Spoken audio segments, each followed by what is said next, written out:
예, 이제 16번부터 풀어볼게요. 16번. 투자 타당성 분석에 관한 설명으로 틀린 것. 계속 내용이 반복입니다, 여러분. 1번. 내부 수익률이란 내부에 존재하는 수익률로 미래 수입을 할인하면 붙은 이자대로 똑같이 까지니까 수입의 현재 가치와 지출의 현재 가치는 무조건 같아질 수밖에 없다고 그랬죠. 그래서 내부 수익률이란 수입의 현가와 지출의 현가를 같게 만드니까 뺀 거 순현가는 뭐와 같고? 대답하세요. 0과 같고. 수익성 지수는 1과. 뻑하면 시험 문제 순현가를 1로 만들고 수익성 지수를 0으로 만드는 할인율이라고 시험 문제가 나왔었단 말이에요. 틀렸다는 거 잡아내셔야 되죠. 다시 뭐라고 문제가 나오기도 하냐면 내부 수익률은 수입의 미래 가치와 지출의 미래 가치를 같게 만드는 할인율이다 이렇게 나오기도 한다고요. X죠? 우린 미래 가치로 고쳐서 비교해요? 현재 가치로 고쳐요? 현재 가치로 고치는 거잖아요. 그래서 지금 1번은 5, 1번 5, 2번. 기대 수익률이 해당 투자에서 기대되는 수익률이 요구 수익률보다 작대요. 그럼 투자 안 하죠. 시장 가치가 투자 가치보다 크답니다. 그럼 투자자가 생각하는 주관적 가치보다 시장에서 가격이 더 높아요. 안 사죠? 투자를 기각할 것이다. 그 다음 3번. 순현가법 수익성지수법 내부수익률법은 이거 NPV, 이걸 PI, 수익성지수 NPV, 내부수익률, 얘 NPV 이런 식으로 문제 절대로 안 나와요. 네. 그러니까 이걸 이렇게 짜서 맞춰서 외우지 마시라고요. 문제 한글로 준다고, 한글로. 예. 등은 화폐 시간 가치를 고려하는 할인연금 수지 분석법에 해당한다. 5죠. 예, 할인연금 흐름 분석법이라고 줄 수도 있습니다. 수지를 또 다른 표현으로 흐름이라고 표현하기도 하는 거죠. 흐름. 그 다음 4번. 상호 배타적인 투자안의 경우. 그러니까 얘는 여러 개 중에 하나를 고르는. 그래서 상호 배타적 투자안을 복수의 투자안의 투자 결정이라고 얘기할 수도 있어요. 순현가법으로서 타당성이 있는 투자안이 내부 수익률법으로는 타당성이 없을 수도 있다. 그 결과가 달라질 수도 있다고 그랬죠? 달라졌을 때는 뭐로 간다? 뭐로 간다? 순현가법으로 간다고 그랬죠? 네. 그 다음 5번. A 투자안의 순소득 승수가 5인 경우 A 투자안의 종합 자본 환원율은 18%가 된다. 여러분 잘 보세요. 문제에서 이게 뭔지 몰라도 5의 역수는 얼마예요? 5분의 1이죠. 5분의 1은 20%죠. 어딜 봐도 18%가 나올 수가 없다고요. 이걸 보면서 고민하고 있을 수가 없어. 이 자료만 갖고 이거에 만약에 다른 거면 이걸 구할래야 구할 수가 없는 거예요. 이렇게 바로 줬다는 얘기는 둘이 역수란 얘기예요, 기본적으로. 그럼 5의 역수는 5분의 1이니까 20%. 지금 그 얘기가 되는 겁니다. 이해되시죠? 근데 우리가 했던 내용에 의하면 순종. 둘은 역수관계다 이렇게 기억을 해주시는 거죠. 그 다음 17번. 할인연금 흐름 기법과 관련된 설명으로 틀린 것을 골라보랍니다. 1번. 내부 수익률은 투자로부터 발생하는 현재와 미래 현금 흐름의 순현재 가치를 1로 만드는 할인율을 말한다. 30회 기출문제죠. 내부 수익률은 순현재 가치, 순현가를 1로 만들어요? 0으로 만들어요? 0으로 만들잖아요. 이런 문제를 놓치면 합격의 가능성이 그만큼 떨어지는 거예요. 제가 30회 시험 문제가 제일 어려웠었다고 그랬죠, 이제까지. 그런데도 이렇게 쉬운 문제들이 섞여 있다고요. 섞여 있다고. 그 다음 2번. 순현재 가치는 투자자의 요구 수익률로 할인한 현금 유입의 현재 가치에서 현금 유출의 현재 가치의 값을 뺀 값이다. 이건 나눈 값이라고 그러면 X죠. 수는 빼는 건 맞죠. 3번. 할인연금 흐름 기법이란 부동산 투자부터 발생하는 현금 흐름을 일정한 할인율로 할인하는 투자 의사결정 기법이다. 왜 얘를 요구 수익률로 할인한다고 못을 박지 않았을까요? 할인연금 수지 분석법 중에 내부 수익률법은 내부 수익률로 할인한다고 그랬죠? 그러니까 일정한 할인율로 할인하는 할인 기법이다 이렇게 얘기를 한 거죠. 4번. 수익성 지수는 투자로 인해 발생하는 현금 유입의 현가를 현금 유출의 현가로 나눈 비율이다. 맞나요? 항상 분수식이 나오면 분모 분자 맞게 돼 있는지 판단하시라고 그랬어요. 수익성 지수는 지수니까 짝대기 짝 분수인데 수익성 지수니까 수입의 현재 가치가 분자. 그래서 수입의 현재 가치를 지출의 현재 가치로 나눌 값 맞네요. 5번. 민감도 분석. 이게 감응도 분석이라고도 하죠. 그럼 민감하게 반응하는 애 옆에 앉으면 위험하다, 위험하지 않다? 위험하다. 그래서 민감도가 클수록 위험이 큰 투자였어요. 그래서 어떤 한 부분의 요인에 특히 민감하게 수익이 반응한다면 그 요인만 잘 관리하면 안정된 수익을 누릴 수 있다. 그래서 하는 게 민감도 분석. 그래서 민감도 분석은 모형의 투입 요소가 변화함에 따라 그 결과치인 수년제가 지와 내부 수익률이 어떻게 변화하는지를 분석하는 것이다. 5네요. 18번. 할인연금 흐름 분석법에 관한 설명으로 틀린 것을 골라보랍니다. 28회 시험 문제. 1번. 장래 예상되는 현금 수익과 지출을 현재 가치로 할인하여 분석하는 기법 맞죠? 2번. 장래 현금 흐름의 예측은 대상 부동산의 과거 및 현재 자료와 비교 부동산의 시장 가치를 토대로 여러 가지 미래 예측 기법을 사용해서 이루어진다. 구구절절이 맞는 얘기죠? 이런 내용들을 틀린 문장으로 집어넣지 않는다고요. 그 다음 3번. 현금 흐름의 추계에서는 부동산 운용으로 인한 영업소득뿐만 아니라 처분 시의 지분 복객도 포함시킨다. 모든 기간의 현금 흐름을 다 고려한다고 그랬죠. 그러니까 지금 보유기간뿐만 아니라 양도시도 감안한다. 이렇게 얘기를 한 거잖아요. 할인연금 수지분석법은. 그 다음 4번. 수년가법, 내부수익률법, 수익성지수법 등은 현금 흐름을 할인해서 투자 분석하는 거 맞네요. 그 다음 5번. 할인연금 흐름 분석법에서는 사용하는 요구 수익률에는 세후 수익률, 종합자본 환원율, 지분 배당률 등이 있다. 이런 얘기 들어보신 적 있어요? 없죠. 지금 5번 틀렸잖아요. 그러니까 요구 수익률은 어떻게 구했어요, 여러분? 시간에 대한 대가, 무위험률, 해당 부동산 투자에서 골라낸다 아니면 일반 경기 상황에서 끄집어낸다? 일반 경기 상황에서 정기금의 이자율 좀 가져다 쓴다고 그랬죠. 걔는 객관적으로 결정되는 거였어요. 플러스 위험에 대한 대가인 뭐를 위험할 증률을 구하는데 해당 투자의 위험은 똑같아도 투자자별로 위험에 대한 태도가 달라서 위험을 더 많이 싫어하는 보수적인 투자자일수록 대가를 더 많이 요구해서 위험할 증률이 높아져서 최종적으로 요구 수익률이 커진다. 똑같은 투자에서 요구하는 수익률이 커지니까 투자자가 요구하는 수익률이 커지면 해당 투자의 기대 수익률이 걔를 만족시켜줄 가능성이 떨어지니까 그 투자자는 투자를 안 할 가능성이 높아진다. 이게 우리가 공부한 내용이 전부였잖아요, 실은. 19번. 투자 타당성 지표에 관한 설명으로 옳지 않은 것. 1번. 수년가가 0이면 수익성 지수 1이죠. 2번. 단순 회수기간법은 회수기간 이후에 현금을 무시한다고 그랬어요. 기간 내 회수가 되는지 여부만 따졌지 그 뒤에 현금이 많이 들어오는지 적게 들어오는지 판단하지 못하기 때문에 단점이 존재한다고 그랬죠. 회수기간 설정의 비과학성. 목표 회수기간을 정하는데 나는 3년 이내에 회수해야 돼. 5년 이내에 회수해야 돼. 자의적으로 선택하는 거지 그게 과학적으로 결정되는 게 아니란 말이에요. 지금 목표 자체가. 그 다음 화폐의 시간가치 고려하지 않았죠. 단점이 존재한다. 3번 수년가법은 사전에 동그라미. 사전이라는 단어가 뭘 의미하는지를 아셔야 돼요. 여러분 수년가법 제가 적어볼게요. 수년가법 수익성지수법 그리고 내부수익률법이 있었죠. 맞나요? 이게 바로 뭐였어요? 순수네. 할인은 순수 내 마음대로 요구한다. 그래서 애들이 다 할인연금 수지분석법이었죠. 맞네요. 그럼 이 세 가지 투자를 하기 위해서는 결정을 내리기 위해서는 수년가법에서는 수년가를 계산해야 돼요. 당연히 수년가법인데 수년가를 계산해야죠. 수익성지수법 수익성지수 계산해야죠. 그 다음 내부수익률법에서 내부수익률 계산해야 되죠. 그럼 얘를 계산하기 전에 요구수익률이 없어도 되는 것 하나는 내부수익률법만 요구수익률이 필요 없다고 그랬잖아요. 얘는 기대수익과 투자액만 알면 구할 수 있다고 그랬죠. 맞아요. 그러니까 지금 수년가법에서는 요구수익률이 사전적으로 필요해요, 필요치 않아요? 필요하죠. 그래서 미래 수입을 요구 수익률로 할인해서 나온 수입의 현가에서 지출의 현가를 빼서 구하잖아요. 네, 그래요. 그래서 지금 3번에 수년가법은 사전에 반드시 요구 수익률이 결정돼야지만 적용할 수 있는 방법인 거죠. 그래서 이 문장을 그냥 딱 하나만 바꿔서 맞는 문장으로 바꿔버리고 싶으면 3번을 수년가법을 뭐로 바꿔버리면 돼요? 내부 수익률법으로 바꿔버리면 5가 되는 거죠. 그 다음 그러니까 3번이 틀렸고 4번 수년가법은 가치합산의 가치가산의 원칙이 성립되므로 A 투자안의 개별 투자안의 수년가가 100이며 B 투자안의 수년가가 200이라면 전체 투자안의 수년가는 300이 된다. 맞아요. 그런데 나머지 둘은 칠판 있죠.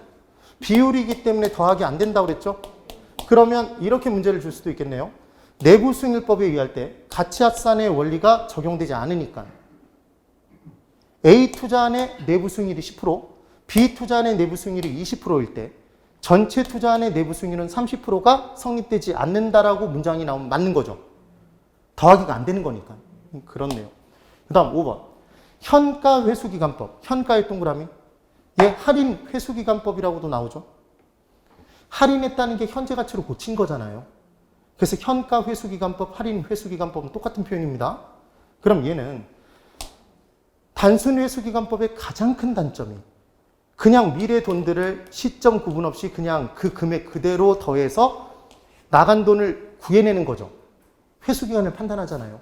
그래서 화폐 시간 가치를 고려하지 못하는 단점이 있으니까 미래 돈들을 다 뭐로 고쳐서 현재 시점의 돈으로 고쳐서 현재 가치로 고쳐서 회수기간을 따진다. 그때 할인된 금액이 커지니까 작아지니까 할인되면 작아지니까 작아진 금액씩 회수하니까 회수하는 데 걸리는 기간은 더 길어진다, 짧아진다. 길어진다. 이 얘기였죠. 그래서 5번.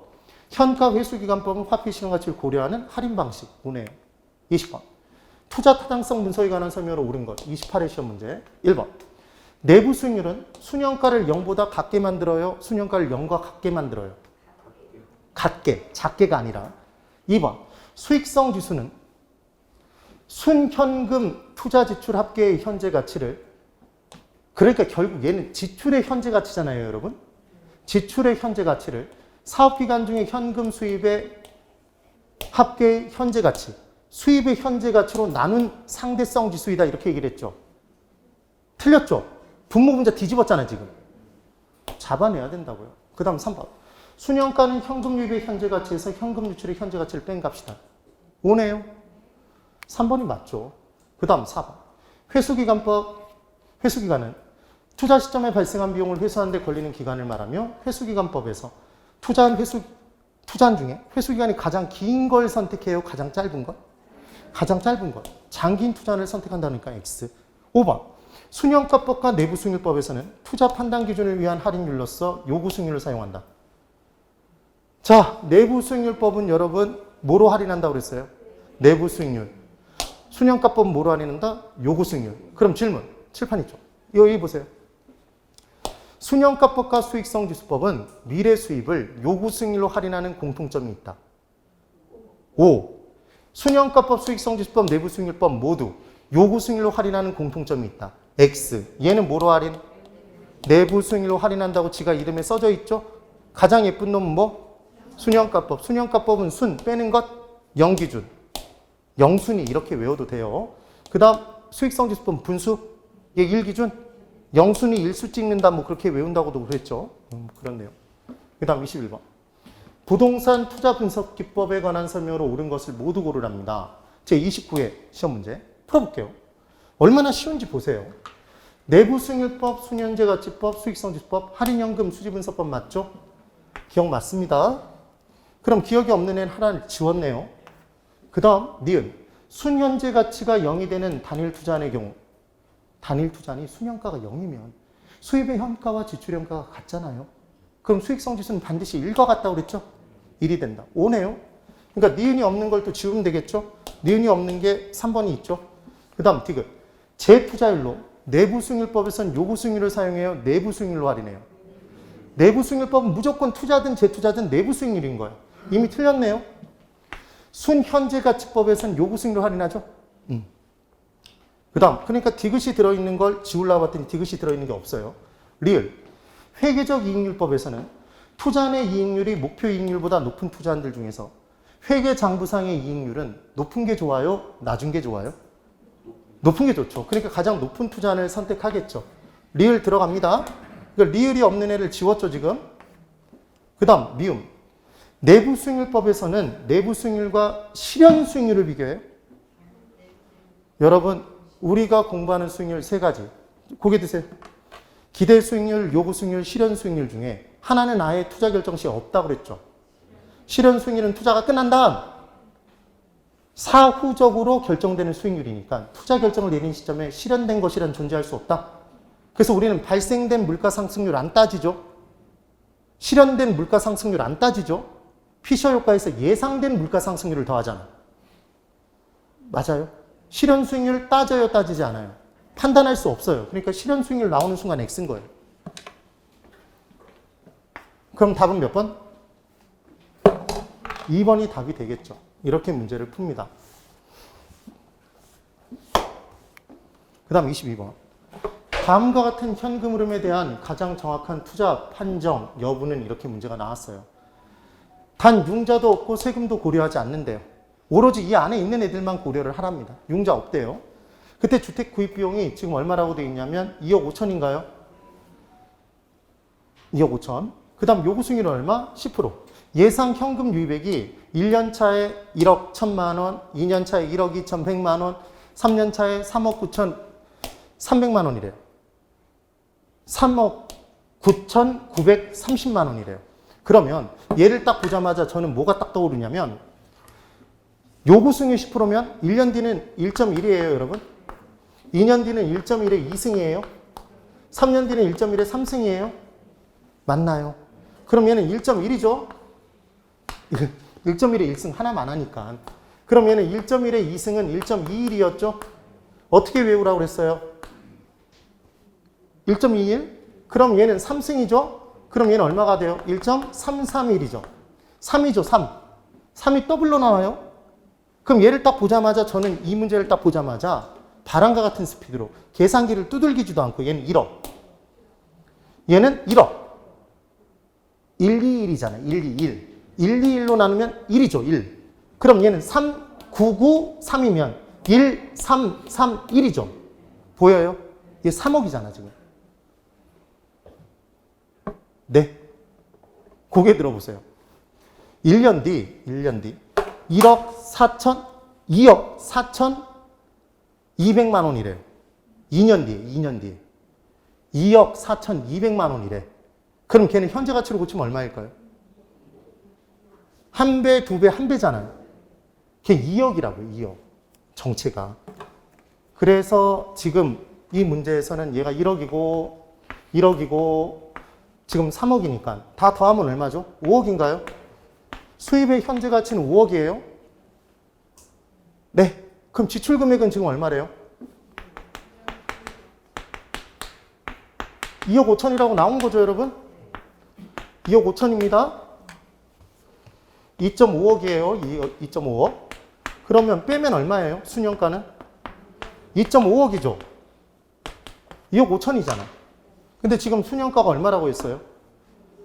마이너스 1억 5천만 원이라고 얘기했으니까 X죠. 2번. 수년가가 3억 2천5백만 원이라고 얘기했으니까 얘도 X죠. 아니, 빼면 수년가는 2억 5천이라며. 3번. 요구 수익률이 내부 수익률보다 크므로 해당 투자를 채택한다 이렇게 나왔죠. 다른 거 다 빼고 요구 수익률이 더 크면 투자해요? 안 하죠. 3번도 틀렸죠, 지금. 그런가요? 4번. 수년가 0보다 커요? 0보다 크죠, 지금. 그럼 수익성 지수는 보나마나 1보다 크죠. 얘 나눠보면 2가 나오잖아요, 2. 그러니까 지금 맞는 건 4번이겠죠. 5번. 수익성 지수가 1보다 크며 내부 수익률도 요구 수익률보다 작다? 여러분이 지금 뭘 모르고 있냐면, 자, 이쪽 보세요. 하나의 투자안, 1투자안을 판단했습니다. 그랬더니 수입의 현가가 지출의 현가보다 크게 나왔어요. 제가 수업 시간에 죽어라고 강조했던 걸 뭘 강조했었냐면 크다 기억나세요? 같다 작다 똑같이 나온다고 했죠, 결과가. 그럼 수입의 현가가 지출의 현가보다 큰 걸 딱 확인한 순간 얘는 순현가는 뭐보다 크고? 0보다 크고, 수익성 지수는 뭐보다 크고? 1보다 크고, 내부 수익률은 뭐보다 크다? 요구 수익률보다 커서 투자한다고요. 투자 가치는 시장 가치보다 커서 투자한다고요. 그래서 단일 투자하는 경우에는 이 결과가 똑같이 나온다고 그랬잖아. 근데 그거 갖고 지금 장난을 친 거잖아요, 지금. 이 문제는. 자, 23번. 그래서 지금 이 문제 풀 때 유입액은 다 1년 뒤에 들어오고 지출은 현재 나가고 할인율이 5%로 갈 때 지금 주어진 표가 있다라면 이 문제는 웬만하면 풀어줘야 돼요. 똑같은 유형으로 나오기 때문에. 그래서 수년가와 수익성 지수의 크기를 어쩌고 저쩌고 얘기했으니까 우선 이 미래 수입을 현재 가치로 할인해 주실 수 있어야 돼요. 근데 저는 이 부분에 할인율이 5%라는 걸 안 줬어도 알 수 있어요. 어떻게 알 수 있냐? 지금 630은 100%를 기준으로 개의 반이 3인가요? 6의 반이 3이잖아요. 되세요? 그럼 315는 300의 반이 1.5죠. 4의 반이 2죠. 생각해 보시면 10%일 때 440이 되겠죠. 그것의 반이니까 얘는 5%겠죠. 그래서 그냥 막 길을 띄워버리는데, 그래서 저는 얘를 보자마자 600, 300, 400, 250으로 고쳐버린다고요. 근데 여러분들은 이 문제를 보면서 덜덜 떨면서 뭐 하겠어요? 할인율이 5%니까 나누기 1.05, 1.05, 1.05, 1.05 해서 금액을 구하겠죠. 원래 정상적으로는 그렇게 구해야 되겠지만 어느 정도 공부가 되면 그렇게 풀 수 있다는 얘기예요. 그래서 이렇게 푸니까 출제자가 열받아서 7% 할인율로 집어넣은 거죠. 시험 문제. 그럼 바로 안 보여. 그때는 1.07로 나눠주셔야 되는 거죠. 그래서 얘를 1.05로 나눴습니다. 왜 1.05죠? 할인율이 5%면 이 금액들이 105% 된 금액이란 얘기잖아요. 그러니까 원래 금액으로 가려면 105%를 나눠주는 거죠. 1.05의 1승으로 1년 뒤니까. 그래서 고쳐볼게요. 얘는 600이고 이게 수입의 현재 가치죠, 여러분. 얘는 300이고 얘는 420이고 계산기 두들겨 보시면 돼요. 400이고 얘는 250이죠. 왜냐하면 250의 반이 125죠. 25의 반이 12.5잖아요. 지금 그 얘기인 거예요. 그러면 이제 빼면 수년가는 얼마가 나오나요? 600에서 300 빼면 300이죠. 300에서 100 빼면 200이죠. 지금 뭐 하고 있는지 아셔야 됩니다. 400에서 100 빼면 300이죠. 그 다음 250에서 100 빼면 150이에요. 그럼 수익성 지수를 구해볼까요? 수익성 지수는 수입의 현재 가치를 지출의 현재 가치로 나누죠. 그럼 600을 300으로 나누니까 2배네요. 2. 300을 100으로 나누면 3이네요. 400을 100으로 나누면 4죠. 그 다음 250을 100으로 나누면 2.5. 계산되세요? 이걸 계산하는데 그렇게 어렵지 않단 말이에요. 이 문제는 나오면 풀어줘야 될 내용인 거죠. 사실은. 자, 이제 1번부터. A와 C의 수년가는 같다. 자, A와 C의 수년가 같죠? 네. 여기만 보고 대답해 보세요. 수년가가 지금 A와 C는 같습니다. 그럼 A와 C 중에 투자 결정을 하나를 내릴 수 있는 방법이 있을까요? 없을까요? 수년가가 같을 때, 수년가가 같다면 그때는 우리는 뭘 판단한다? 수익성 지수를 판단해서 수익성 지수가 더 높은 게 더 좋은 거죠. 수익성 지수, 수익성을 나타내는 지수는 높은 게 좋은 거지. 그러니까 지금 C를 선택하겠지. 그래서 수익성 지수법의 의의는 수년가가 같아서 투자 결정을 못 내리는 투자한들 사이에서는 수입의 현재 가치가 지출의 현재 가치의 몇 배인지를 나타내는 수익성 지수를 가지고 투자 결정을 내릴 수 있는 거다. 그게 수익성 지수의 의의인 거예요. 됐나요? 그래서 지금 2번 NPV가 수년가가 왜 여기서는 수년가라는 표현 안 줬죠? 여기에 수년가라고 줬잖아. 그러니까 그냥 NPV라고 준 거라고요. 그럼 수년가가 가장 작은 산업은 얼마예요? 사업은 D죠.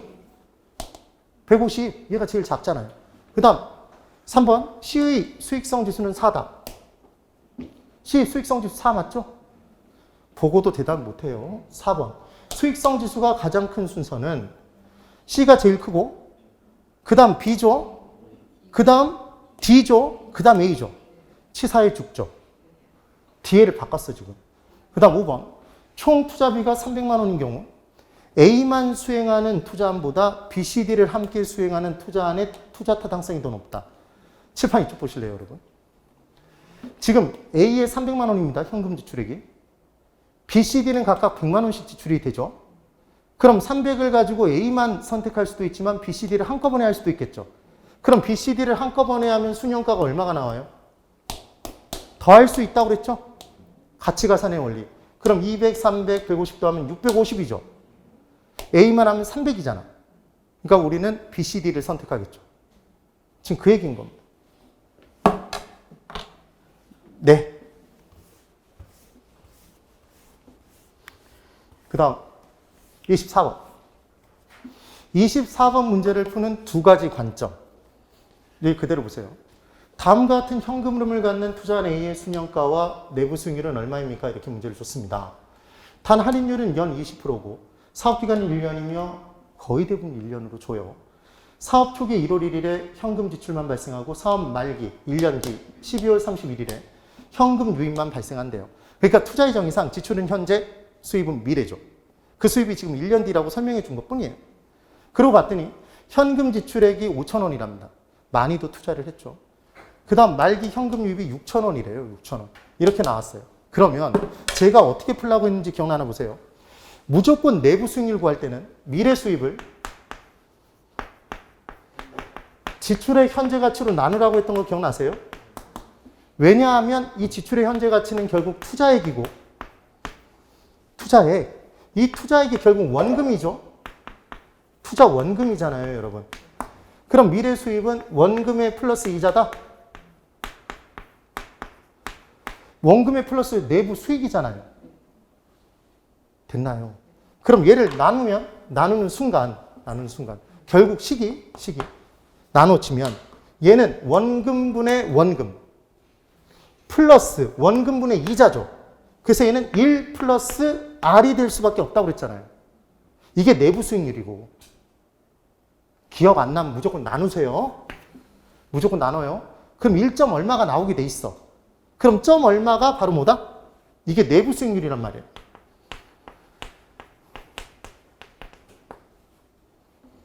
네. 그럼 지금 얼마예요? 6,000원이죠? 얘를 5,000원 나눠요? 나누면 1.2가 나오죠, 여러분? 1.2. 그럼 0.2가 내부 수익률이라고요. 근데 한 가지 주의하시라고 그랬죠. 나눈 숫자가 얼마가 나올 수가 있냐면 만약에 나눴더니 1.21이 나왔어. 그럼 내부 수익률이 21%일 가능성은 없단 말이에요. 얘는 분명히 2년 뒤 금액이라고. 미래 수입이. 그럼 얘는 무엇의 제곱이죠, 지금? 1.1의 제곱이잖아. 그래서 내부 수익률은 연평균 수익률이기 때문에 2년 동안 21%의 수익률이 발생하면 연평균 수익률은 10%죠, 10%. 이게 내부 수익률이 된다. 이것만 주의하시라고 그랬죠. 1년 뒤면 그냥 나눠주면 끝나는 거고. 됐나요? 그럼 내부 수익률 지금 몇 프로죠? 20%. 이 둘 중에 하나예요. 질문. 지금 내부 수익률을 구했더니 뭐랑 같아요? 요구 수익률과 같죠? 할인율이 요구 수익률이잖아요. 수년가법에서. 그럼 내부 수익률과 요구 수익률이 같으면 수년가는 뭐와 같다? 0과 같고 수익성 지수 1과 같다고 외웠죠, 우리가. 그러니까 수년가는 볼 것도 없이 0이라고요. 다시 만약에 이 문제를 풀 때 수년가를 먼저 구한다면 이 금액을 할인율로 할인하겠죠, 요구 수익률로. 그럼 얘가 120%된 금액이라니까 1.2로 나누겠죠? 나눴어요. 5,000원이 나왔네요. 그럼 지금 둘이 같죠? 같은 거 확인한 순간 빼면 0이죠? 그럼 내부 수익률과 요구 수익률 무조건 같다고 그랬죠? 그러니까 내부 수익률 이 식으로 계산 안 해도 20%잖아. 이 문제를 왜 냈었는지 이해가 되세요? 기출문제는 교수님들이 진짜 머리 써서 잘 낸 문제들이에요. 진짜로. 주옥 같은 문제들입니다. 진짜로. 25번. 임대인 A와 임차인 B는 임대차 계약을 체결하려고 한다. 향후 3년간 순영업소득의 현재 가치 합계는 얼마입니까? 30회 계산 문제예요. 단 주어진 조건의 하나며 모든 현금 유출입은 매 기간 말에 발생한다. 이렇게 줬습니다. 그러면서 지금 이제 구하라고 한 게 뭔지를 먼저 체크하고 풀어야 되죠. 뭘 구하라고 했죠, 여러분? 3년간 순영업소득의 현재 가치 합계를 구하래요. 그럼 이 문제를 풀기 위해서는 현재 가치로 고칠 수 있어야 되고. 맞나요? 그리고 순영업소득이 어떻게 계산되는지 알아야 되는 거죠. 순영업소득은 뭐에서 뭘 빼요? 순은 조에서 경 빼죠. 유효총소득에서 경비 빼잖아요. 그럼 지금 다른 건 하나도 없으니까 이때 나온 수입에서 경비 빼면 그게 순영업소득이죠. 그런데 지금 뭐라고 했냐면 1년 차에는 5천만 원이고 매년 200만 원씩 증가한대요. 그럼 적어보면 이거잖아요. 1년, 2년, 3년이에요. 그럼 얘 수입이고 지출을 이제 적는 거죠. 수입은 5천만 원에서 200만 원씩 증가한대요. 그럼 5,200이겠죠. 5,400이죠. 네.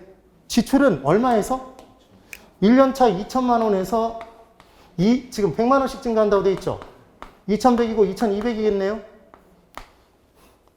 그래요, 여러분?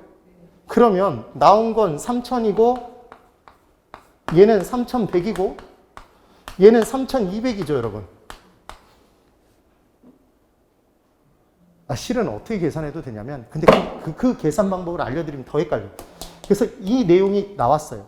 근데 얘는 1년 뒤 미래 수입, 2년 뒤 미래 수입, 3년 뒤 미래 수입이죠.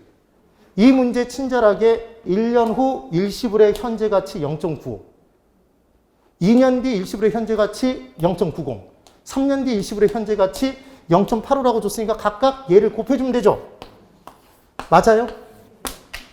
곱해서 더해주면 되잖아. 이 문제였다고, 이 문제. 근데 아예 손도 못 대요, 거의. 실제 시험장 들어가서 이 문제를 연습을 안 해본 상태에서 딱 보면 이렇게 나눠서 쓰시는 것도 사실 힘들다고, 사실은. 지금 보니까 별게 아니지만. 그 다음, 26번. 부동산 투자 타당성 분석의 기준을 설명한 것으로 옳은 것을 골라보랍니다. 자, 1번 볼게요. 순영가는 장래 순수입에서 지분을 차감한 값을 말한다. 여러분, 지분을 차감한 값이에요? 지출의 현재 가치를 뺀 값이죠? 네. 내부 수익률은 순영가를 0으로 만드는 할인율 맞죠? 2번이 맞죠, 지금? 3번. 수익성 지수가 0과 비교예요? 1과 비교예요? 1이죠, 1. 0보다 크면 타당성이 있다고 판단한다, X죠. 그럼 0보다 큰 경우에, 자, 보세요. 0.1도 0보다 큰 거예요. 그럼 수익성 지수가 0.1이 나왔다는 얘기는, 수익성 지수가 0.1이라는 얘기는 지출 100% 기준으로 수익이 10% 들어왔다는 얘기잖아요. 이거 투자를 할까요? 당연히 안 하죠. 그러니까 얼마를 기준으로 하는 거다? 1이죠, 1. 그리고 4번. 연평균 순영가는 초기 투자 금액이 많을수록 적게 나타나는 경향이 있다. 이렇게 나왔어요. 여러분, 절 보세요. 투자 규모가 클수록 수익률이 작아도 총 수익은 커요. 1억을 투자했어요. 5% 수익률이야. 그럼 500만 원이죠, 수익이. 투자 금액이 1,000만 원이에요, 1,000만 원. 10% 수익이 발생해도 100만 원이죠. 네. 그러니까 당연히 순영가는 현재 시점으로 고친 순수익이고, 그럼 그 순수익, 금액의 크기는 투자한 금액이 클수록 크죠. 일반적으로. 반드시는 아니지만. 지금 그 얘기인 거예요. 그럼 그 순영가를 연으로 나눈 연평균 순영가도 순영가가 클수록 큰 거죠. 되셨어요? 네. 그 다음 5번. 순소득 승수는 순자, 자본의 수 기간이니까 클수록 나쁜 거죠. 우월한 투자는 기대된다, 평가된다 그래서 X네요. 그 다음 27번. 부동산 투자 타당성 분석에 관한 설명으로 틀린 것을 골라보랍니다. 자, 다 본 거예요. 다 본 거. 자, 3번 볼게요.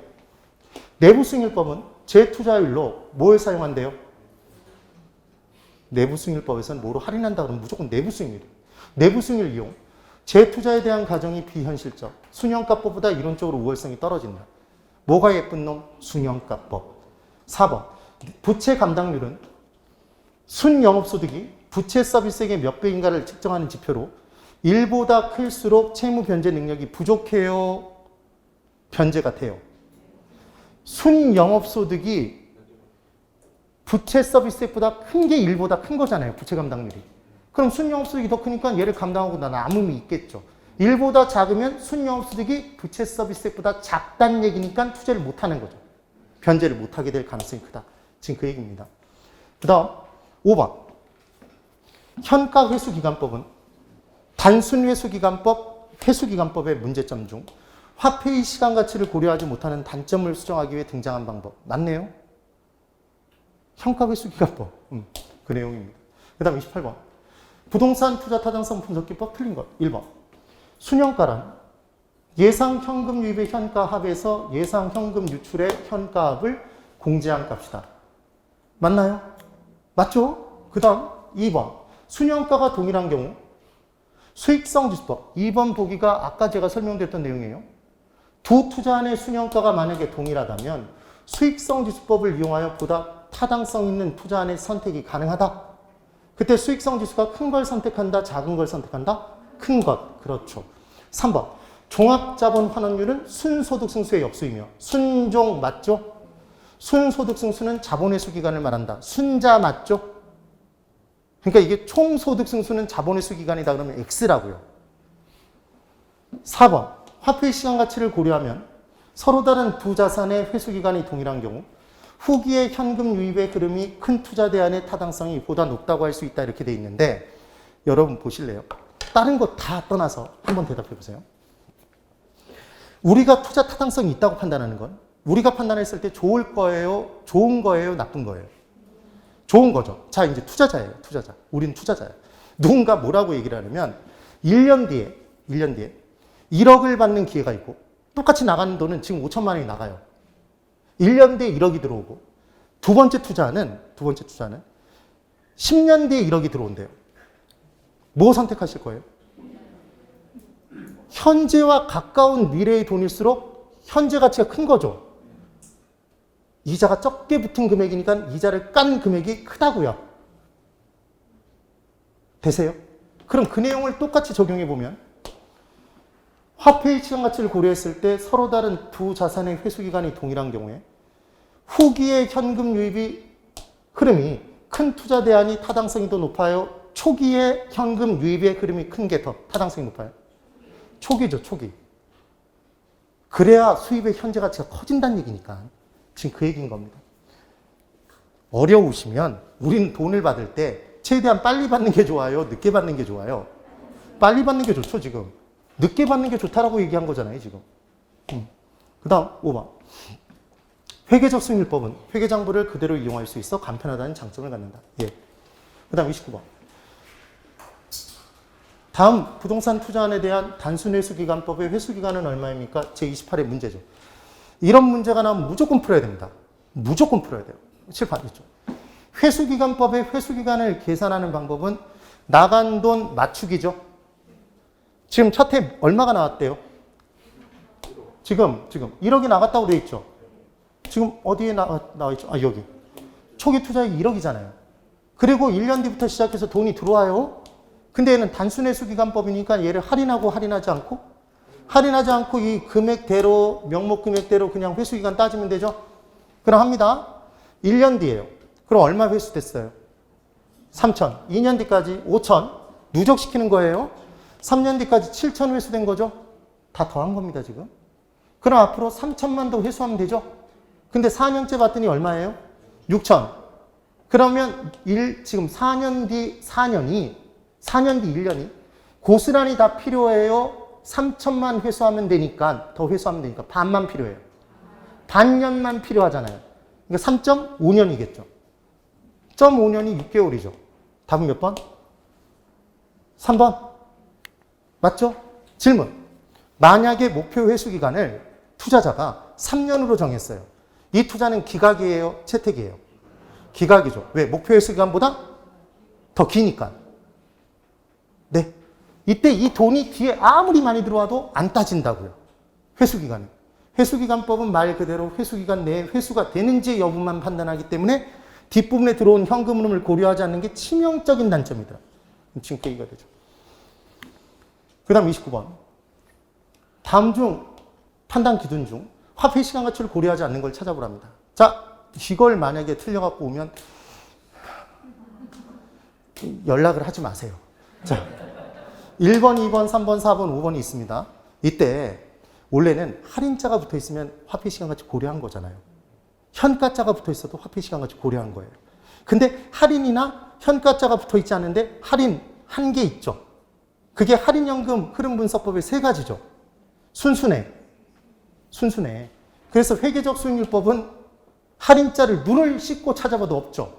답 1번 끝이잖아요. 내부 수익률법 순수네.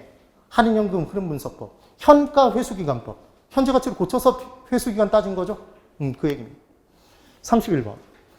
상업용 부동산의 투자 성과 판단 지표에 관한 설명으로 옳지 않은 것을 골라보랍니다. 자, 1번. 대부 비율이 높아질수록 투자안의 부채 비율도 높아지나요? 급상승한다고 그랬죠, 여러분? 네. 얘 바꿔서 만약에 부채 비율 높아져도 대부 비율 높아진다 그래도 걔는 5예요. 그런데 만약 부채 비율이 상승하면 대부 비율이 급상승한다 그러면 X라고요. 뭐가 상승함에 따라? 전체 돈에서 남의 돈이 차지하는 비율이 상승함에 따라 내 돈은 낮아지고 적어지고 남의 돈이 커지니까 그 비율인 부채 비율은 급상승하는 거죠. 되셨어요?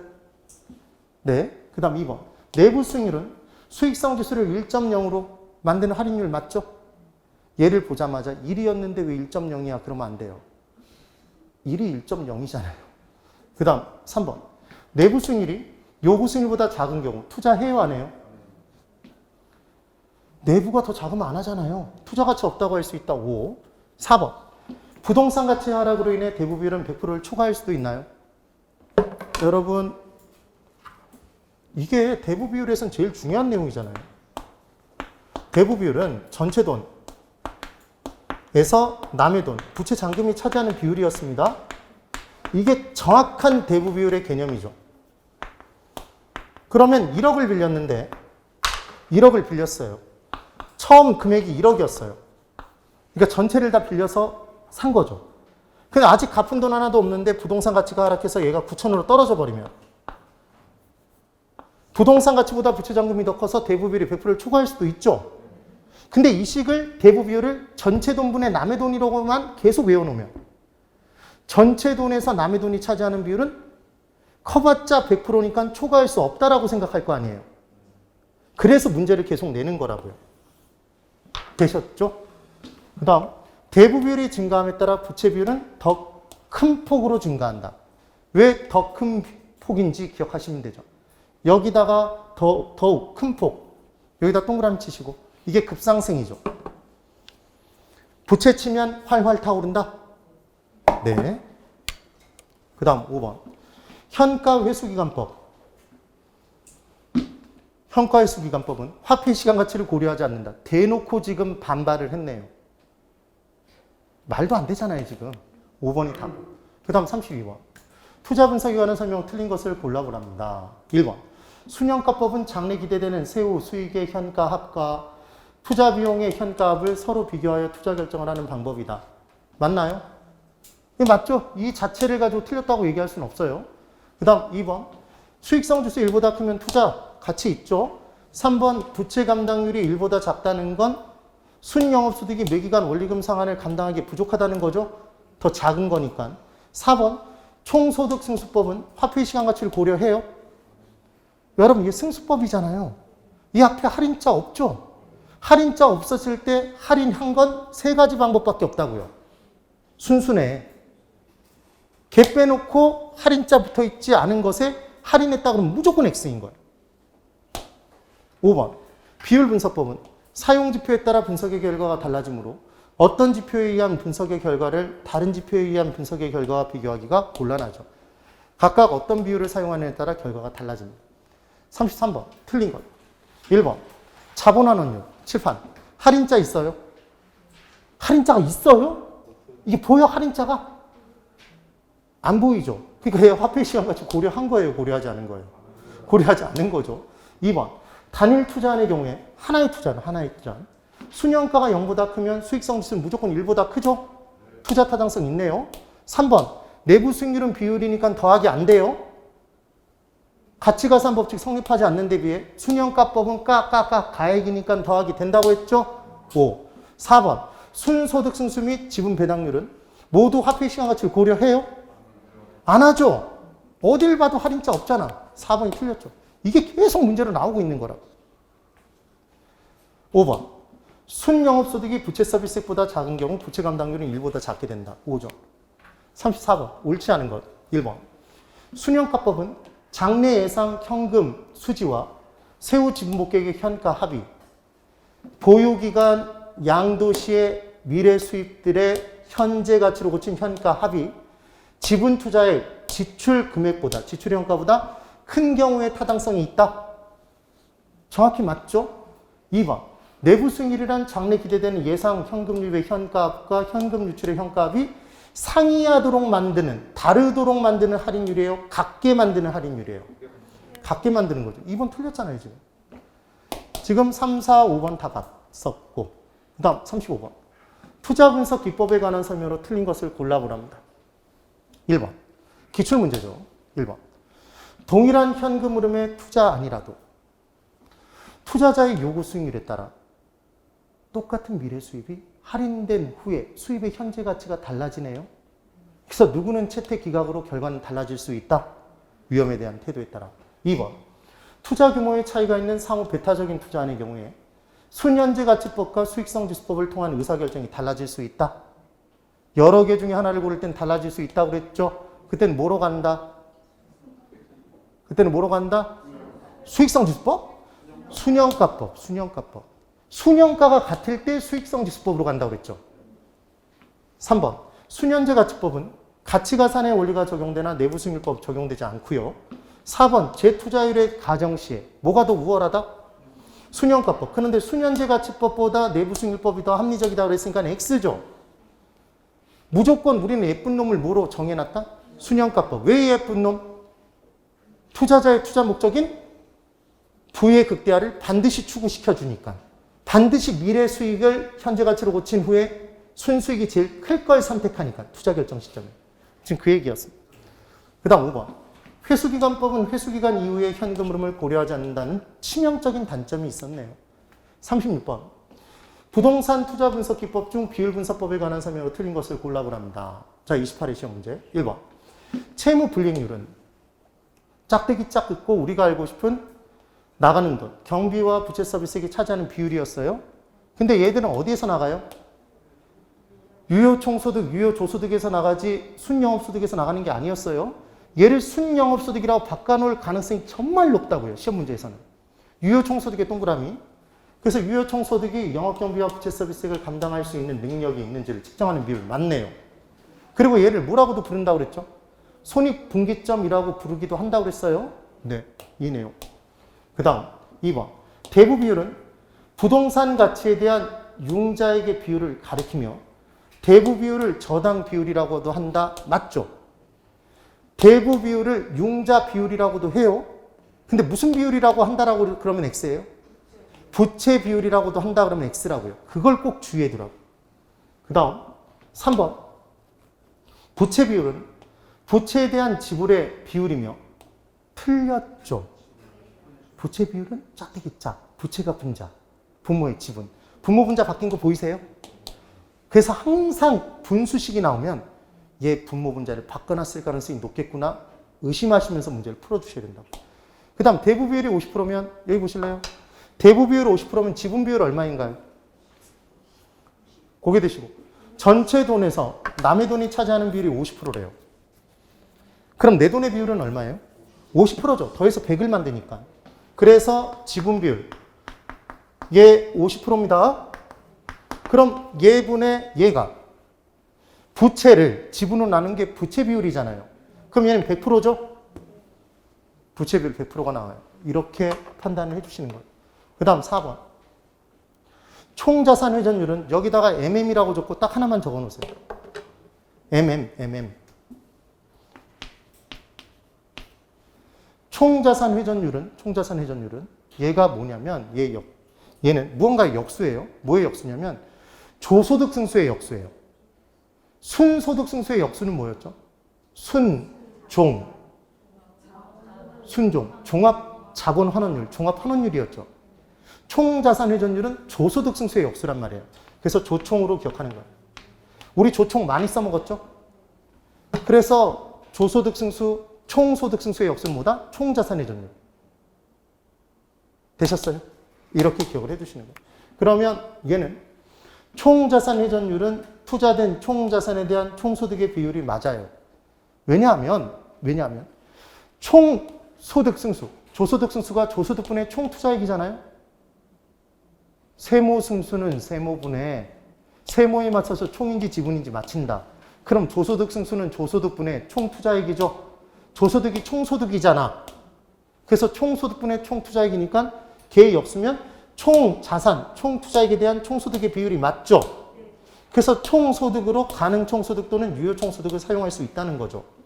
5번은 비율분석법의 한계로 요소들에 대한 추계 산정에 오류가 발생하는 경우에 비율 자체가 왜곡될 수 있다는 점. 그러니까 비율에 분모 분자의 수치를 대입시키는데 이때 그 비율을 수치를 잘못 대입시켰어요. 무슨 말이냐면 여기 보실래요? 대부 비율은 부동산 가치분의 부채 잔금이죠. 맞아요. 근데 이때 부동산 가치가 9천으로 떨어졌는데 1억으로 그대로 대입시켰다고요. 그러면 원래는 얘가 100%보다 더 넘게 나와야 되는데 얘가 100%로만 나올 거 아니에요. 그러니까 왜곡된 수치가 대입되면 왜곡된 비율이 나오고 왜곡된 비율을 가지고 투자 결정을 내리면 왜곡된 결과가 나온다. 지금 그 얘기인 거라고. 이게 비율 분석법의 단점. 그래서 설명을 드렸고 되셨나요? 네. 37번. 비율 분석법에 대한 설명으로 틀린 것을 골라보랍니다. 총자산에 대한 총소득의 비율. 얘는 총소득 승수의 역수. 맞죠? 얘가 뭐예요? 이름이 뭐예요? 얘가? 조총. 총자산 회전율이죠. 기억하는 방법. 총 들고 돈 내놔 그러면 자산이 회전하겠죠. 총을 들고 돈 있는 사람에게 총 가진 사람이 돈 내놔 그러면 자산이 걔로부터 나한테 올 거 아니야. 외우는 방법입니다. 너무 심각하게 받아들이지 마세요. 그래서 총 들고 돈 내놔 그러면 자산이 회전한다. 따라해 보세요. 총 들고 돈 달라고 하면 자산이 회전한다. 총자산 회전율 그렇게 기억합니다. 그 다음 2번. 지분 비율, 대부 비율, 부채 비율은 안정성 비율에 해당한다. 이게 왜 나오냐면 전체 돈에서 남의 돈이 차지하는 비율이 크면 클수록 안전성이 깨지잖아요. 금융적 위험이 커지니까. 그래서 얘들은 안정성 비율이라고 표현하기도 해요. 3번. 사용하는 지표에 따라 결과가 상이하며 화폐의 시간가치 고려하지 않죠? 할인 없죠? 할인 없죠? 그 다음 4번. 순영업소득 나누기 부채 서비스액의 비율이 1보다 크면. 자, 여기 보세요. 얘가 뭐예요? 부채 감당률이죠. 부채 감당률이 1보다 클수록 유리한 투자 대안이죠. 감당이 된다는 얘기니까 더. 5번. 대부 비율이 60%면 부채 잔금을 지분 투자액으로 나눈 값. 얘가 뭐예요, 여러분? 부채 비율이죠. 부채를 지분으로 나눈 값. 네? 그러면 칠판 있죠? 아니, 대부 비율이 60%면 지분 비율 얼마예요? 그냥 문제에서 여기다 이렇게 40을 더해서 100을 만들면 된다고요. 그럼 이렇게 하면 이게 부채 비율이잖아. 그럼 150%죠. 120이라고 얘기했으니까 틀렸죠, 지금. 네.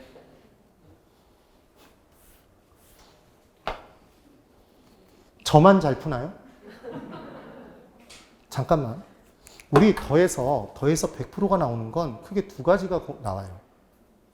더해서 100%가 나오는 게 크게 두 가지가 나와요. 고개 드세요.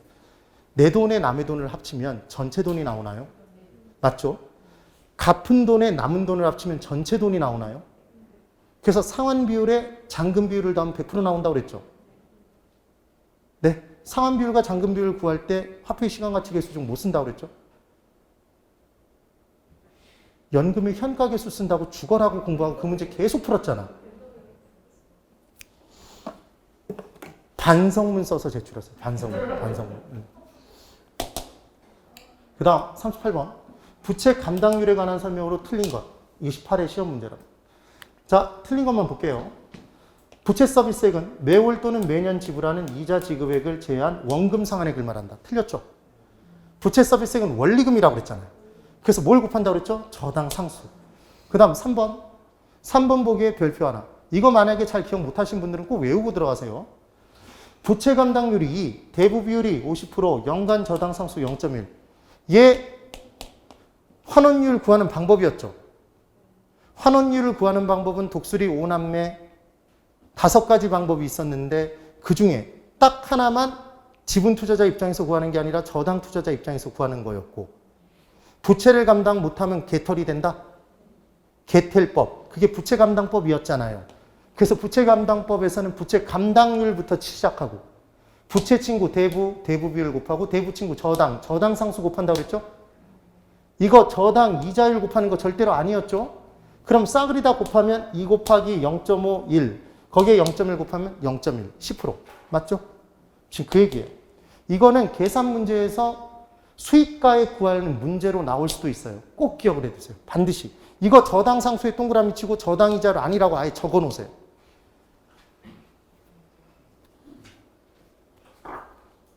되셨어요? 네. 꼭 정리를 해둬야 됩니다. 그 다음 4번. 4번 받고 5번. 대출기간이 채무불이행 위험을 낮추기 위해서는 해당 대출 조건의 채무, 지금 부채 감당률을 높이는 것이 유리하다. 지금 누가? 대출기간이 위험을 줄이고 싶은 거잖아요. 그러면 당연히 갚아가는 사람의 순영업소득이 부채 서비스보다 더 많이 클수록 좋죠. 그러니까 부채 감당률은 높을수록 더 좋은 거잖아요. 지금 그 얘기예요. 그 다음 39번 내용부터는 좋습니다. 10분간 또 쉬죠. 지금 또 서서히 한계에 봉착하고 있어요. 10분 쉬세요.